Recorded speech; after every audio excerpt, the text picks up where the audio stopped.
పుదీనా చట్నీ చేస్తున్నానండి. ఇది పుదీనా కొత్తిమీర అండి. కడిగి పక్కకు పెట్టుకున్నాను. ఇది టమాటా, పల్లీలు, జీలకర్ర,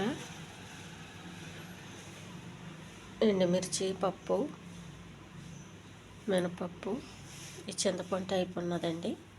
కుక్క అంటారు దీన్ని. అది ముందుగా స్టవ్ వెలిగించి పెనం పెట్టానండి. కొన్ని పల్లీలు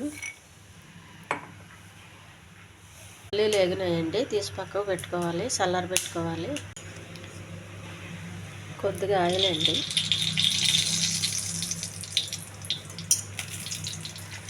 ఇందులో కొంచెం ఎండుమిర్చి వేసుకొని ఎగించుకోవాలండి.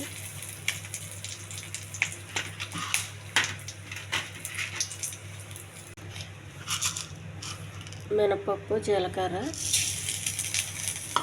శనగపప్పు నుండి ఇది కొంచెం దూరంగా వేసుకోవాలి. ఇది వేగిందంటే ఇది కూడా తీసి పక్కన పెట్టుకోవాలి. ఈ పుదీనా కొత్తిమీర ఈ వేడి పెనంలో వేయాలండి.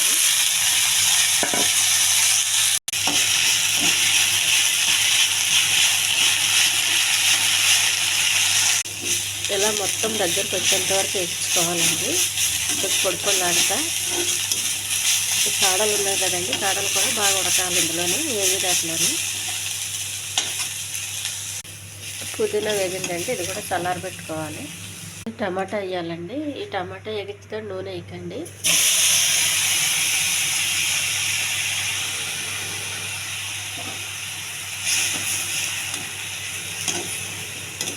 ఈ వాటర్తో టమాటాలో మగ్గాలండి,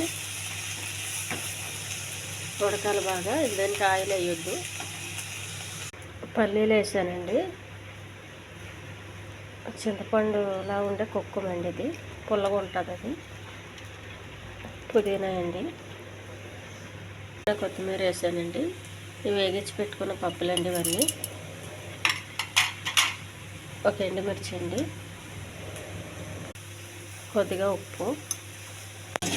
టమాటా బాగా మగ్గిందండి. స్టవ్ ఆఫ్ చేసి ఇది కూడా చల్లారి పెట్టుకోవాలండి. మిక్సీ చేసిన దాంట్లో టమాటా వేయాలండి. ఈ ఛానల్ నచ్చితే సబ్స్క్రైబ్ చేయండి, షేర్ చేయండి, లైక్ చేయండి.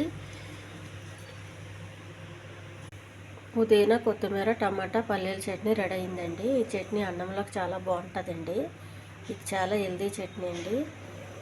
ఇది అన్నంలో తినొచ్చు, మనం ఇడ్లీకి కానీ పెసరట్టుకి కానీ తినొచ్చండి. ఇది చాలా బాగుంటుందండి ఇలా చేసుకోవడం వల్ల. పుదీనా, కొత్తిమీర కూడా మన బాడీకి బాగా అందుతుంది.